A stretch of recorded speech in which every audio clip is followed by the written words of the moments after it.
আসসালামু আলাইকুম। চিকেন শর্মার জন্য আমি একটা সহজ রেসিপি শেয়ার করছি। আপনারা এটা চিকেন বা বিফ যে কোনো মাংস দিয়েই করতে পারবেন।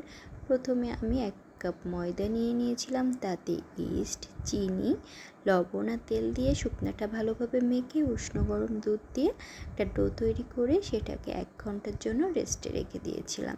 আর চিকেনে আদা, রসুন, সয়া সস, টক দই দিয়ে সেটা ভালোভাবে ম্যারিনেট করে আমি ভেজে নিয়েছিলাম।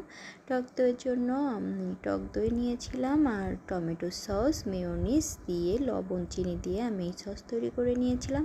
চিকেনটা কুচি কুচি করে কেটে তাতে আমি গাজর কুচি, শসা, টমেটো, পেঁয়াজ, কাঁচামরিচ কুচি দিয়ে এই সসটার সাথে ভালোভাবে মিশিয়ে পুরটা তৈরি করেছিলাম। তারপর 1 ঘন্টা পর আমি আটাটা নিয়ে সেটা রুটির মতো করে সেটা হালকা ভেজে নিয়েছিলাম এপাশ ওপাশ করে।